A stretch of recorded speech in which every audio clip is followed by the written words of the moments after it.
ఉన్న బంగారాన్ని విడిపించి ఆ రోజు ఆన్లైన్ రేటుకే మేము కొంటాం. Sharma gold company. Hi, welcome to our channel. ఈరోజు మనతో పాటు ఉన్నారు జ్యోతిష్య వాస్తు పండితులు, జ్యోతిష్య వాస్తు శిక్షణ నిపుణులు బ్రహ్మశ్రీ నానాజీ పట్నాయక్ గారు. నమస్కారం గురువు గారు. శ్రీమాత్రే నమః. సార్, అక్షయ తృతీయ మే 10వ తేదీన అక్షయ తృతీయ ఉంది. చాలామంది బంగారం కొనొద్దు, వెండి కొనాలని అంటున్నారు. కొంతమంది నీకు నచ్చింది దానం చేస్తే అది 10 రెట్లు తిరిగి వస్తుంది అని అంటున్నారు. సో దీంట్లో ఏం చేయాలి, ఏం చేయకూడదు? ముఖ్యంగా అక్షయము అంటే క్షయము కానటువంటిది. సింపుల్గా అర్థం చేసుకోవాలి. ఎందుకు క్షయం కాదు? ఆ రోజు ఉండేటువంటి తిథి ఎలా ఉంది, ఆ రోజు ఉండేటువంటి ప్లానటరీ పొజిషన్స్ ఏమిటి అనే దాని మీద మనకి మన మహర్షులు దాని మీద అధ్యయనం చేసి ఈరోజు ఇది చేసుకుంటే బాగుంటుంది అనేటువంటి చెప్పారు. అయితే బంగారం కొనుక్కోవడం దోషమేమి కాదు, హ్యాపీగా కొనుక్కోండి, తప్పేం లేదు దానివల్ల. కాకపోతే ఆ రోజు కొనుక్కోవాలనే సిద్ధాంతం ఏమీ లేదు అనేటువంటిదే చెప్తూ ఉంటారు శాస్త్రాల్లో కూడా. నాట్ మ్యాండేటరీ ఏం కాదు, మీరు కొనుక్కోండి, తప్పేం లేదు. అంటే వీళ్ళ ఆలోచన ఏమిటంటే బంగారం కొనుక్కుంటే కాస్త ఆ రోజు కొనుక్కుంటే ఎప్పుడు కొనుక్కుంటూ ఉంటాం కదా. ఎప్పుడు కొనుక్కుంటామంటే ఏమిటి దాని అర్థం?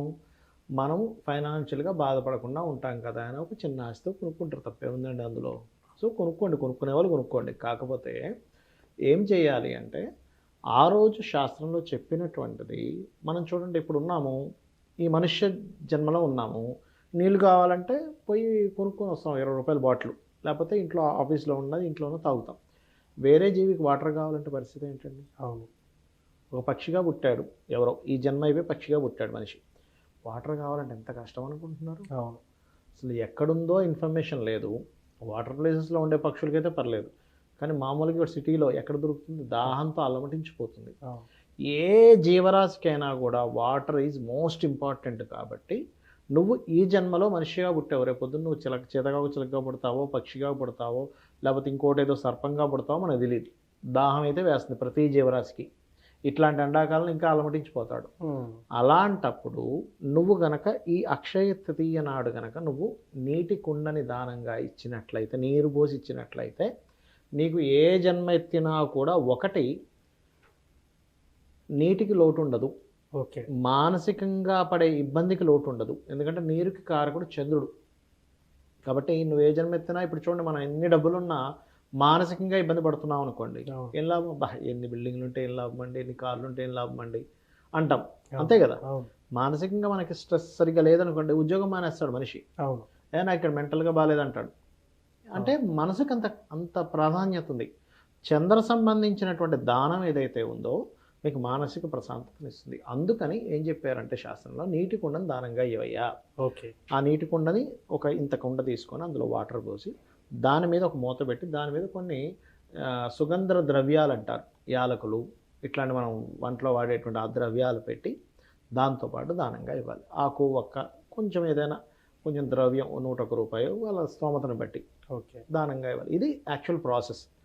ఇలా కాకుండా ఇంకొకటి కూడా ఉంది దీంతో పాటు చేయవలసింది. ఏమిటది అంటే, మనం ఈ జన్మలో కొన్ని అనుభవిస్తూ ఉంటాం. అంటే ఎలాంటివి? ఉద్యోగం లేదనో, వివాహం అవ్వట్లేదనో, లేకపోతే ధనం సంపాదించలేకపోతున్నామనో, లేకపోతే అనారోగ్యంతోనో, రకరకాలు ఉంటాయి. అన్నదమ్ములతో గొడవలో ఏదో ఒకటి. ఎందుకు అనుభవిస్తున్నాం ఈ జన్మలో అంటే, పాస్ట్ లైఫ్లో దానికి సంబంధించినటువంటి చేయాల్సిన పుణ్యం చేయలేదు, పాపం చేసాం ఏదో సంథింగ్, అందుకని ఇప్పుడు అనుభవిస్తున్నాం. అంటే ఏమిటి? ఆల్రెడీ పాస్ట్ లైఫ్లో దానికి సంబంధించినటువంటి పుణ్యం లేకపోవడం ఇప్పుడు అనుభవిస్తున్నాం. అంటే ఇంకా నెక్స్ట్ జన్మలకు కూడా అది కంటిన్యూషన్ అయ్యే ఛాన్స్ ఉంటుంది. సో దీన్ని దృష్టిలో పెట్టుకొని దానికి సంబంధించిన దానం అంటే చిన్న ఎగ్జాంపుల్స్ కొన్ని చెప్తాను. ఇప్పుడు ఎగ్జాంపుల్, మనకి రెస్పెక్ట్ దొరకట్లేదు, అంటే మనల్ని అందరూ అవమానిస్తున్నారు, మనకి ఇవ్వాల్సిన గౌరవం ఇవ్వట్లేదు అనుకోండి. దానికి కారణం ఏంటంటే, పాస్ట్ లైఫ్లో మనం ఎవరికో రెస్పెక్ట్ ఇవ్వలేదు. అది ఆ కర్మ ఈ రూపంలో వచ్చింది. అంటే ఏమిటి? ఇక్కడ సన్ వీక్గా ఉన్నాడు, వాళ్ళకి గోధుమలు దానంగా ఇవ్వాలి. అలాంటప్పుడు అప్పుడు ఏమవుద్ది? ఈ జన్మలో కొంత మీకు రెస్పెక్ట్ దొరకాల్సినంత దొరుకుతుంది. అది నెక్స్ట్ జన్మలకు కూడా ఈ జన్మలో మీరు ఆ పాపాన్ని పోగొట్టుకుంటారు. గోధుమలు, ఎరుపు రంగు వస్త్రము, గోధుమలు ఇవ్వాలి. ఓకే. మానసికంగా ఇబ్బందులు ఉన్నప్పుడు ఇందాక నేను చెప్పినటువంటి వాటర్తో పాటు బియ్యము కూడా దానంగా ఇవ్వాలి. ఓకే. బియ్యము, తెలుపు రంగు వస్త్రము. గొడవలు అవుతుంటాయి కొంతమందికి, భార్యతో గొడవ, అన్నదమ్ములతో గొడవ, బంధువర్గంతో గొడవ, ఎప్పుడు ఏదో గొడవ అవుతూనే ఉంటుంది వాళ్ళకి లైఫ్లో. లేదా పడిపోతుంటారు, యాక్సిడెంట్స్ అయి పడిపోతుంటారు, దెబ్బలు తగులుతుంటాయి, రక్తస్రావం జరుగుతుంది, రకరకాలు ఉంటాయి వాళ్ళకి కొంతమందికి. అటువంటి వారికి కుజుడు పాడై ఉంటాడు జన్మజాతకంలో. అలాంటి వారు కందులు దానంగా ఇవ్వాలి అక్షయ తృతీయ నాడు ఈ కుండతో పాటు. ఓకే. మరికొంతమందికి ఎప్పుడు బిజినెస్లో లాస్ వస్తూ ఉంటుందండి. అవును. అంటే వాళ్ళ జన్మజాతకంలో బుధుడు పాడయ్యాడు, లేదా లాస్ ఒకటే కాకుండా అప్పులు పాలు అవుతూ ఉంటారు, విపరీతమైన అప్పులు పాలు. అలాంటి వాళ్ళ జాతకాల్లో మీరు గమనించండి, ఎవరి జన్మ జాతకంలో అయినా ఎక్కువ అప్పులు అవుతున్నాయంటే బుధుడు పాడైపోయి ఉంటాడు, because of natural 6th lord కాబట్టి. అటువంటి వారు ఈ దానం ఇచ్చి కాసేపు కూర్చొని అక్షయ తృతీయ నాడు కనుక ఓం అపర్ణాయ నమః మంత్రం చదివారంటే అద్భుతంగా పనిచేస్తుంది. ఓకే. మరి కొంతమందికి ఎప్పుడు ధనహీనత ఉంటుంది, అప్పులు ఉండడం ఒక ఎత్తు అయితే అసలు మనీయే ఉండదు, వాళ్ళు సంపాదించలేకపోతుంటారు. అలాంటప్పుడు బొబ్బర్లు దానంగా ఇవ్వాలి. బొబ్బర్లు లేకపోతే ఏదైనా తీపి పదార్థాన్ని తయారు చేసి కొంతమందికి పంచడం కానీ చేయాలి. అప్పుడు ఏమవుతుంది అంటే ఫైనాన్షియల్ ఇబ్బంది ఏదవుతుందో తగ్గుతుంది. ఓకే. అలాగే మరి కొంతమందికి రోగాలు ఉంటాయి, ఎప్పుడు ఏదో ఒక రోగం, పుట్టినప్పటి నుంచి ఏదో ఒక హెల్త్ ఇష్యూ ఎదుర్కొంటూనే ఉంటారు వాళ్ళు. అటువంటి వారు తెల్ల నువ్వులు నీలం రంగు వస్త్రము దానంగా ఇవ్వాలి. మరి కొంతమందికి ఎప్పుడు ఒక ఇమాజినేషన్లో ఒక భయంలో బ్రతుకుతూ ఉంటారు, అంటే ఏ స్టెప్ వేయాలన్న భయం, ఎటువంటి కాన్సిక్వెన్సెస్ ఎదుర్కోవాల్సి వస్తుంది, ఎందుకంటే వాళ్ళ లైఫ్లో అటువంటివి ఎదుర్కొని ఉంటారు ఆల్రెడీ. చాలా చూశాను సార్, చాలా ఇబ్బంది పడ్డానండి, నాకు ఈ లైఫ్లో అసలు నేను ఏ స్టెప్ వేయాలన్న భయంలోకి వెళ్ళిపోయానంటారు. అలాంటి వాళ్ళు మినుములు దానంగా ఇవ్వాలి. అంటే రాహుగ్రహం ప్రభావం బాగాలేదు వాళ్ళ దగ్గర. మీరు గమనించండి, ఇప్పుడు ప్రజెంట్ మీనరాశి వారికి, మీన లగ్నం వారికి రాహు లగ్నంలో సంచరిస్తున్నాడు. ఇందాక కూడా ఒక కాల్ మాట్లాడాను, ఆయన ఒకటే అంటున్నాడు, అవసరం మీరు చెప్పింది కరెక్టే, నాకు అసలు ఏం చేయాలన్న భయం పిచ్చి పిచ్చిగా ఉందన్నాడు, బికాజ్ ఆఫ్ రాహు యొక్క ప్రభావం వల్ల. అలాంటి వాళ్ళు మినుములు దానంగా ఇవ్వాలి, దుర్గా ఆరాధన చేయాలి. కొంతమందికి ప్రతిదీ ఆటంకమే, మీరు ఏం చేయాలన్నా ఆటంకం ఏర్పడుతూ ఉంటుంది, సమస్య ముందే మొదలవుతుంది. అసలు ఏదో షాప్ పెడదాం అనుకుంటున్నాం, దానికంటే ముందు ఇంకోటి ఇంట్లో ఏదో అవుతుంది, లేకపోతే ఇంకోటి ఏదో అవుతుంది, ఇంకోటి అసలు ముందుకే కదవదు. ఎందుకు?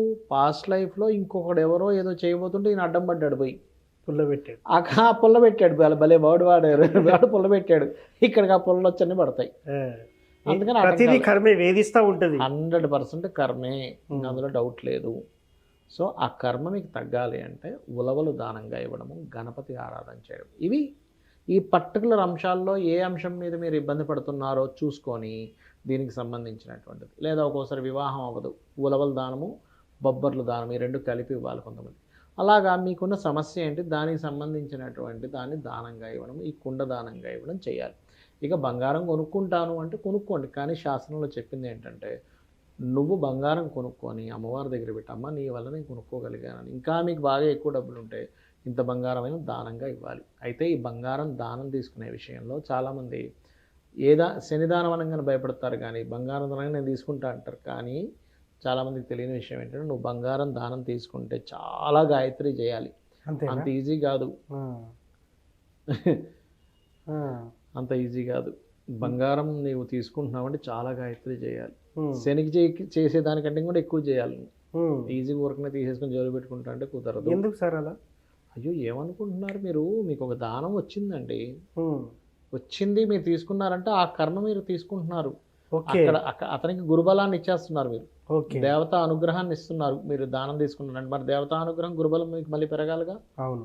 గురువుకు సంబంధించిన మెటీరియల్, గురువు రవికి సంబంధించిన మెటీరియల్, అంటే మీలో ఉండే తేజస్సు బంగారం ద్వారా, అంటే రవి ద్వారానో గురు ద్వారానో వస్తుంది. దేవతానుగ్రహం గురు ద్వారా, తేజస్సు రవి ద్వారా వస్తుంది. అందుకే తేజస్సుగా ఉంటుంది బంగారం, తేజోవంతంగా ఉంటుంది. ఆ దాన్ని మీరు తీసుకున్నారు, ఆయన ఇచ్చేసాడు మీకు దానంగా, మీకు ఆ ఎనర్జీ, అంటే ఆ ఎనర్జీని పొందాడు, మరి మీ మళ్ళీ ఎనర్జీ పొందాలిగా. అందుకని జపం చేసుకోవాలి, త్రికాల సంధ్యావందనం చేసే వాళ్ళకి ఇస్తే మంచిది. ఓకే, అది. సో ఫైనల్లీ అక్షయ తృతీయ రోజు మీరు చెప్పిన అంశాలు పాటిస్తే లైఫ్ అంతా కలర్ఫుల్ ఖచ్చితంగా బాగుంటుంది. Thank you sir, thank you. శ్రీమాత్రే నమః. చూశారు కదా, అక్షయ తృతీయ రోజు ఏం చేయాలనేది గురువు గారి మాటలో విన్నాం. ఇది వాటి కార్యక్రమం, మరో కార్యక్రమం మళ్ళీ కలుద్దాం. Thank you. సుమన్ టీవీలో మీ పర్సనల్ అండ్ బిజినెస్ ప్రమోషన్స్ కోసం కింది నెంబర్కి కాంటాక్ట్ చేయండి.